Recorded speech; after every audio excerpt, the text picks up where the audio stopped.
రాసుల 2వ గ్రంథంలో నుంచి దేవుని వాక్యాన్ని చదువుకుందామండి. రాసుల 2వ గ్రంథము 4వ అధ్యాయం చదువుకుందాం. రాసుల 2వ గ్రంథము చదవగలిగిన వారు కాస్త గట్టిగా స్పష్టంగా 2 మాటలే ఉంటాయి అక్కడ. 9వ వచనం. కాగా ఆమె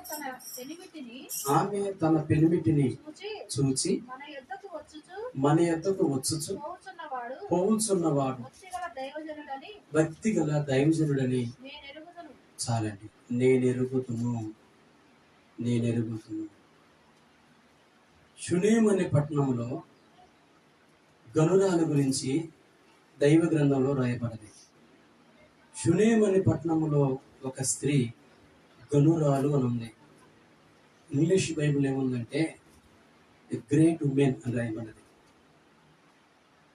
ఆ గనురాలు భర్తతో అంటున్న మాట ఏంటంటే, మన యొద్దకు మన పట్టణానికి కానీ మన మార్గంలో కానీ మన ఇంటికి కానీ వచ్చుచూ పోచు ఉన్నవాడు భక్తి కలిగిన దైవజనుడని నేను ఎరుగుదును అని గనురాలైన స్త్రీ భర్తతో చెబుతుంది. ప్రియులారా, అయితే ఏంటి అని అడిగి ఉండొచ్చు ఆయన. అప్పుడు ఆమె చెబుతుంది కదా, ఆయన వస్తూ వెళుతున్నాడు. ఆయన వచ్చి వెళ్ళటము కాదు కానీ ఆయన ఇక్కడే ఉంటే బాగుండును అనే ఆలోచన ఆ స్త్రీకి కలిగింది. సహజంగా పురుషులు ఏం చేస్తారంటే, సర్లే అని కొంచెం వెయిటింగ్ లిస్ట్లో పెడతారు. కానీ గనురాలి యొక్క భార్య ఏం చేసిందంటే, భర్త ఏం చేసిందంటే, అయితే ఏం చేద్దాము, భార్య మాటకు విధేయత చూపించిన భర్త, మన ఇంటి పైన ఒక గది కడదాము, సేవకునికి ఒక మంచం వేద్దాము, పేట వేద్దాము, దీపం పెడదాము, అతని కొరకు కావలసిన ఏర్పాటు చేద్దాము అని చెప్పింది. ఏ పురుషునికైనా ఉంటుందో లేదో కానీ ఏ స్త్రీకైనా ఏదో ఒక కోరుకుంటేనే దేవుణ్ణి తన ఇంట్లోకి చేర్చుకుని తండ్రి.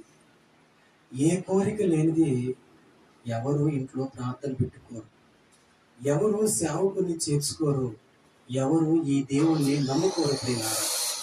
బాగా ఆలోచించారు. అయితే ఆ అంటున్న మాట ఏంటంటే, మన ఇంటికి వచ్చుచూ పోవచ్చున్న దైవజనుడు భక్తి కలిగిన వాడని నేను ఎరుగుదును అన్నది. భార్య ఎంత కరెక్ట్గా ఉంటే భర్త ఆ మాటలో పడ్డాడు. భర్త విషయమే ఆలోచిస్తే బైబిల్లో ఉంది కదా, భర్త అట వృద్ధుడాట, ముసలివాడాట.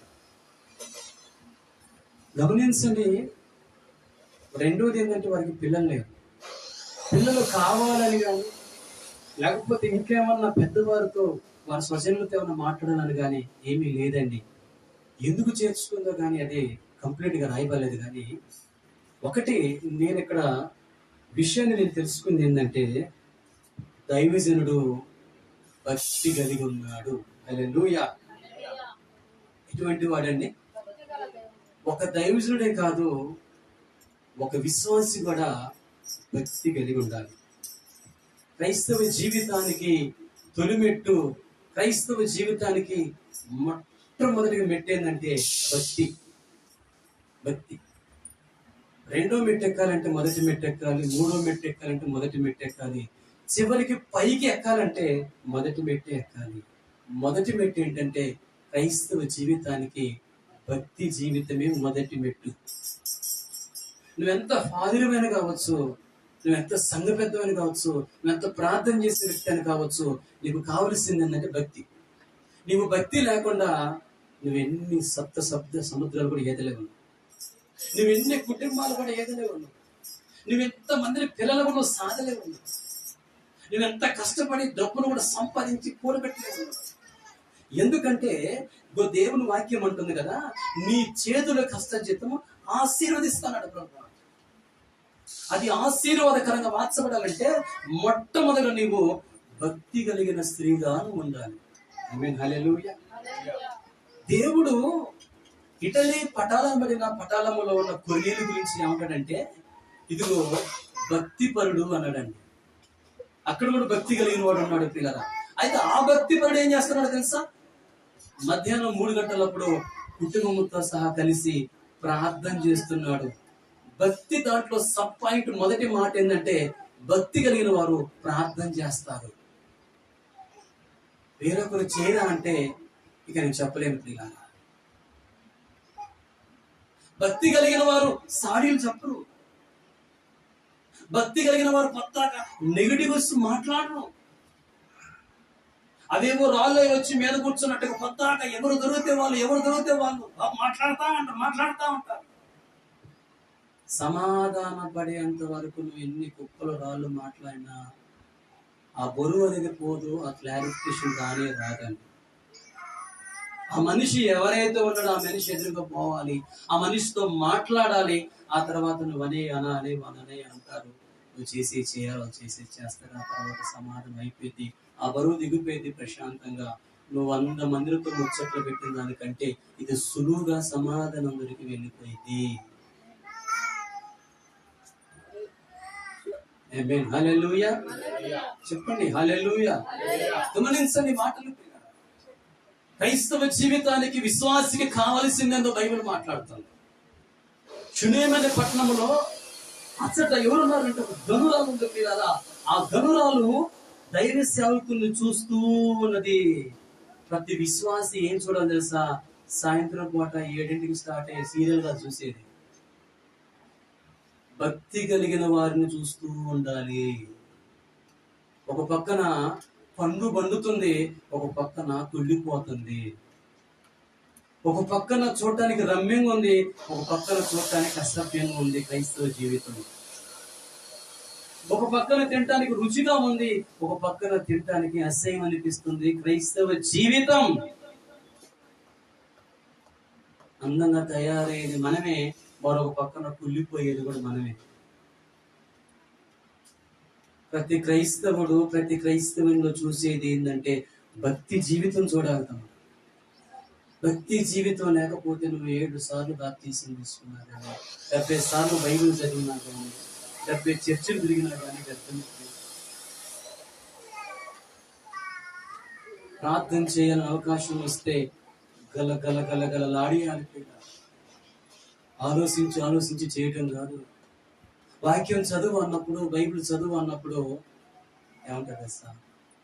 ఏమంటారండి? తిరగ్గాలంగా పదాలు తప్పు పోకుండా ఏదో రివార్డులు ఇస్తారని కాదు, కానీ స్పష్టంగా 2 మాటలే ఉన్నాయండి. అక్కడ 4:9 వచ్చింది. ఏదో గుర్రాముక్కిచ్చినట్టుగా చదువుతా ఉంటాం. ప్రార్థన చేస్తాం. అది భక్తితో కూడుకున్నది కాదు, ఏదో నేర్చుకున్నది. నేర్చుకుంటే వచ్చేది కాదు కదా. భక్తి ఎలా ఉందో తెలుసా? భక్తి చేయటం కాదట, చేస్తే వచ్చేది భక్తి కాదట. ఇదిగో భక్తి ప్రయాసపడితే వచ్చింది అందు బైబిల్లో. ఆమేన్. హల్లెలూయా. ప్రయాసపడితే భక్తి వచ్చింది ప్రియులారా. అయితే 2 విషయాలు ప్రియులారా.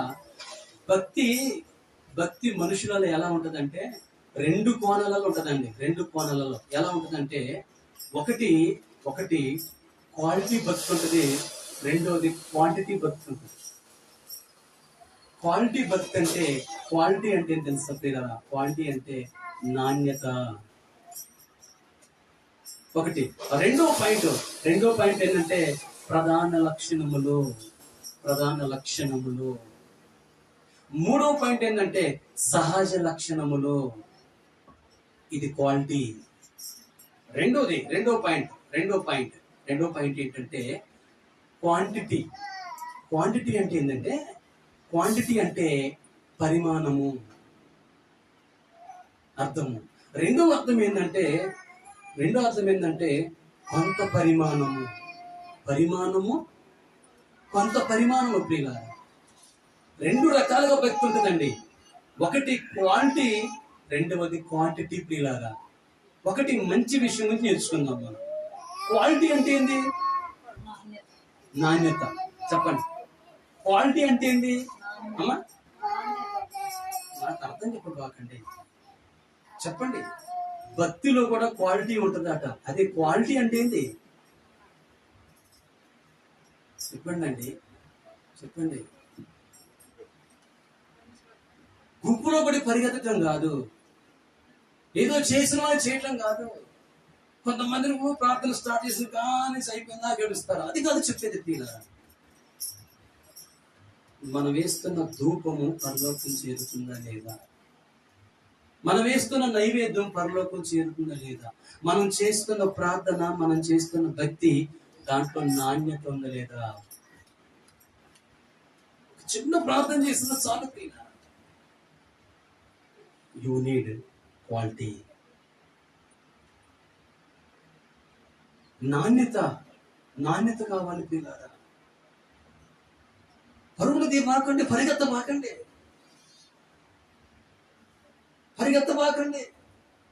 మన శరీరంలో కుళ్ళిపోయింది కడగబడాలి, చెడిపోయింది కడగబడాలి, కడుపులో గడ్డలు తీసివేయబడాలి.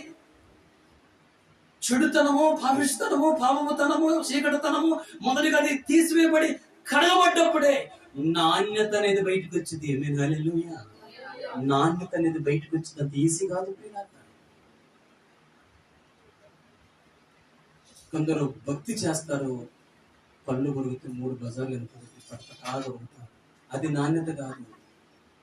కొందరు కొట్టడం మొదలుకుంటే సీపుల్లో పొలాన్ని ఇరిగిందా పడతారు, అది కాదు నాణ్యత. నా అంత కొరికేవాడు లేడు, నా అంత గుంజేవాడు లేడు, నా అంత కుట్టేవాడు లేడు, నా అంత చేసేవాడు లేడు అని చెప్పి అంటూ ఉంటారు. కొంతమంది చెప్పటం మొదలుకుంటే ఎవరి గురించి చెప్పరు, వాళ్ళ భర్తల గురించి చెప్తారు. మా ఆయన అన్నయ్య అంటే ఆమె పెన్ను గుంచుకుంటాం, రాసుకుంటారు. ఒక 100 పేజీలు డైరీ తెస్తే రాసి రాసి రాసి అందరు ఇదిగానే నిన్ను పెంచింది ఎవరమ్మా, నేను అందరూ మర్చిపోతాను. నీ వాక్యం చెప్పింది ఎవరమ్మా, నీకు అందరూ మర్చిపోతాను. నువ్వు వాక్యం 2 సంవత్సరాలు ఎలా బలపడ్డావు, ఎన్ని మర్చిపోతావు. మరి భార్య భర్త గురించి ఎందుకంటే 3 కోట్లు మాంసం కొడుకు అన్నయ్య బట్టలు అసలు తినాలి కానీ తిన్నంత మోసం, తిన్నంత పెట్టుకున్నంత బంగారం, ఒక గది అయినట్టు చేస్తాను అనుకున్నాను అన్నయ్య. అసలు నేను పడుకున్నట్టే ఉండదు, ఆయనే బండ్లు పెట్టుకుంటూ ఉండదు, ఆయనే బండ్లు విన్నట్టు ఉండదు. గమనించండి, చెడు తీసివేస్తే నాణ్యత బయటపడితే ఆమేన్. హల్లెలూయా. చెప్పండి. భక్తి కలిగిన వారు లేరని బాధపడుతున్నాడు దేవుడు. భక్తి కలిగిన వారు కావాలండి. అప్పుడు సింహంతో సావాసం చేయొచ్చు, పులితో కూడా నడవచ్చు, పోటీ పడవ. మన సామాన్యమైన వ్యక్తులమే.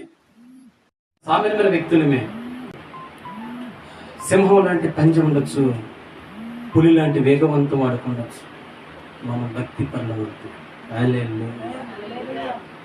We have only prayer. ప్రార్థన శక్తి ఉంటుంది మనకోండి. హల్లెలూయా.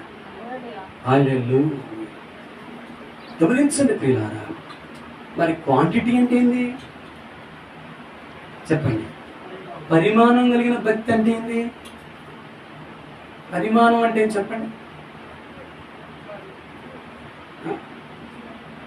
చెప్పండి.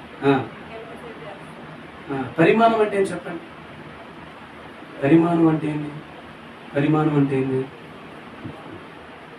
ఒక ఫోటో పెట్టి మంచి చెట్లు, పిచ్చి చెట్లు, కంపలమడి చెట్లు, 50 చెట్లు, ఆ చెట్లు అన్ని పూలు బాసుకొచ్చి గంపడి పూలు తెచ్చి దేవుడు ముందు పెట్టారు. ఇన్ని పరిమాణాలు అన్నమాట. ఒక 2-3 అగర వస్తువులు తీసుకొచ్చి వెలిగిస్తే ఆ గోడ అంతా నల్లగైపోయి అసలు ఏం లేదు.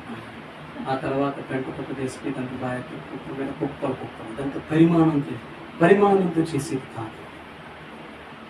ఒక లారీ నిండి తీసుకుందండి, నిండుగా ఉందంటే క్వాంటిటీ, పరిమాణం బాగుంది, నిండుగా ఉంది, కానీ అది 3 రోజులైనా అమ్ముడు బాటలు. ఏంటి అర్థం? క్వాలిటీ లేదు. అది మన జీవితం కూడా ఎంత ఎన్ని సంవత్సరాలు చేసినా కానీ దేవుని ఎదురు జవాబు దొరకట్లేదు మనకి. మనం చేస్తున్నాం కానీ ధూపం నైవేద్యం అని పరలోకం చేరట్లేదు. నిండుగా ఉన్నాం, దండిగా ఉన్నాం. మన ఇంటి పక్కన వాళ్ళ కంటే మనం అందంగా ఉన్నాం, ఇంటి ముందు వాళ్ళ కంటే మనమే హైట్ ఉన్నాం, కానీ ఉపయోగం అదే తెల్ల పంచాయత్ చాలా సొక్క పెట్టినట్టు మాట్లాడాల ఊరికి ప్రెసిడెంట్ అవుతావా? చెప్పండి. కారులో తిరుగుకుంటా హాయిగా అన్నంత మాత్రాన నువ్వు ఎమ్మెల్యే అవుతావా? చెప్పండి అండి. దానికి కొన్ని క్వాలిటీస్ ఉంటాయి, దానికి కొన్ని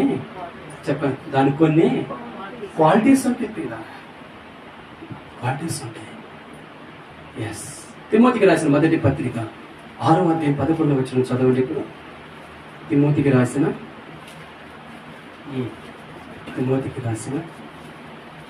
చదవండి. మొదటి పత్రిక 6వ అధ్యాయం 11వ వచనం. దైవజనుడా, నీవైతే వీటిని విసర్జించి నీతిని, భక్తిని, విశ్వాసమును, ప్రేమను, ఓర్పును, సాత్వికమును సంపాదించుకున్నటకు. ఇప్పుడు చెప్పండి, భక్తి చేయాలా సంపాదించాలా? ఏమా చెప్పండి, భక్తి చేయాలా సంపాదించాలా? బైబిల్ అంటుంది సంపాదించాలి. సంపాదించాలంటే ప్రయాసపడాలి. భక్తిని సంపాదించుకో. దేవుని వాక్యం అంటుంది నీతిని సంపాదించుకో, విశ్వాసమును సంపాదించుకో, ప్రేమను సంపాదించుకో. అంటే భక్తిని సంపాదించుకో. పాటలు పాడి ప్రార్థన చేసిపోతే భక్తిపడు కాదు, భక్తి వేరే ఉంటుంది. పాటలు నేను పాడతానండి,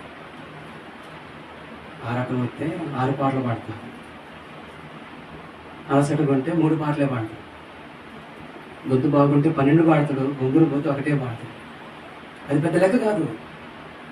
భక్తి వేరు, మౌనంతో చేస్తాడు. భక్తి లాంటి తల్సపిల్లారా మీకు చెప్తాను. ఇక్కడ దేవుని వాక్యం అంటుంది, ఇదిగో భక్తి జీవితం అంటుంది కదా, ఇదిగో సాత్వికమును సంపాదించుకుంటకు ప్రయాసపడు. భక్తి జీవితంలో ఇదిగో నువ్వు సంపాదించుకోవడంలో నువ్వు ప్రయాసపడాలి. వేరే విషయంలో కానే కాదు ప్రియులారా. ఏమండి, భక్తి కలిగిన వారిని ఎవరు బ్రతిమలాడని అవసరం లేదండి. అర్థమైందండి? భక్తి కలిగిన వాళ్ళు ప్రార్థన కొదువు కాదు, వాక్యం కొదువు కాదు, నీతి కొదువు కాదు, ప్రేమ కొదువు కాదు, విశ్వాసం కొదువు కాదు. నీతి, ప్రేమ, విశ్వాసం, సాత్వికము కొదువుగా ఉండవు. మరలా ఎవరో కూర్చోబెట్టి ఎల్కేజీ వరే నేర్పించాల్సిన అవసరం లేదు. అంటే పేతురు గారితో దేవుడు మాట్లాడుతున్న మాట, భక్తి పరుడున్నాడుకో, నీ ధర్మ కార్యములు, నీతి కార్యములు పరలోకములు జ్ఞాపకార్థంలో పోయినాయి. అది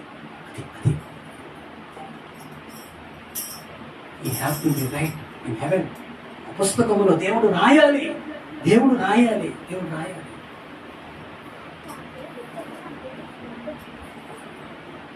జనాలు తినడానికి నాన్న దొరకలేదు, ముందేనని వెలువెల్లాడుతున్నాం. కానీ భక్తి బస్తా బియ్యం కట్టడానికి భర్త బయటికి వెళ్ళింది. అదే నువ్వు సాదాసీగా ఎదురు చూస్తే పళ్ళు పటపట గొరుగుతూ రాని వీడి సంగతి పనికి పోక బియ్యం అన్నాడు ఆడగొచ్చి నగారం చేస్తున్నట్టు.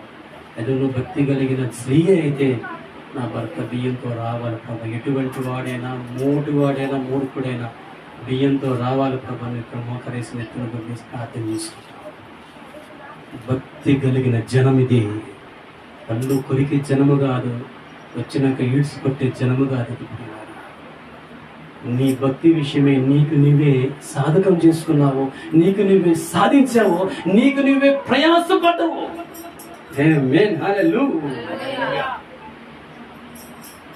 నీకు భక్తి కావాలి. అందరిలో లేదండి పిల్లరా.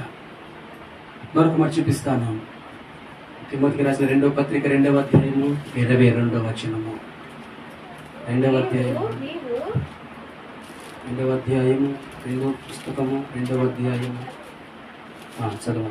నీవు ఉమ్. యవ్వనేచ్ఛల నుండి నీవు యవనేచ్ఛల నుండి పారిపొమ్ము, పవిత్ర హృదయులై ప్రభువునకు ప్రార్థన చేయు వారితో కూడా నీతిని, విశ్వాసమును, ప్రేమను, సమాధానమును వెంటాడము. కొంతమంది ఉంటారండి, కొంతమందికి భక్తి కలిగిన జనులు ఎదురుపడ్డారనుకోండి, మొట్టమొదటిగా వారి విశ్వాసమునే మర్చిపోతారు. భక్తి కలిగిన జనులతో వారు సహవాసం చేయటం ప్రారంభం చేశారనుకోండి, వారి విశ్వాసమును మర్చిపోతారు, వారి నీతిని మర్చిపోతారు. భక్తి కలిగిన జనులతో నువ్వు సహవాసం చేస్తున్నప్పుడు నీ విశ్వాసం ఎందుకు మర్చిపోవాలి? అంటే ఎట్లయినా మా నాన్న ఉన్నాడు, మా అమ్మ ఉందని చెప్పేసి ధైర్యంతోనా? ఎవరి విశ్వాసం వారిది, ఎవరి నీతి వారిది. అంత నిర్లక్ష్యం మనుషులలో ఉండకూడదు. అప్పటికప్పుడు ఎందుకు మర్చిపోవాలి విశ్వాసమును? ఎందుకు చెడగొట్టుకోవాలి విశ్వాసమును? నీ నీతిని ఎందుకు పాడు చేసుకోవాలి? ఇదిగో నువ్వు ఎలా ఉండవు దేవుని వాక్యం మాట్లాడుతుంది ప్రియులారా. నేను మొదటిగా చెప్పిన ప్రకారంగా భక్తిని సంపాదించుకోవాలి. భక్తి లేని వారికి విశ్వాసం ఉండదండి. అంటున్నారు ఈ మాటలో, భక్తి లేని వారికి విశ్వాసం ఉండదండి. భక్తి లేని వారికి విశ్వాసం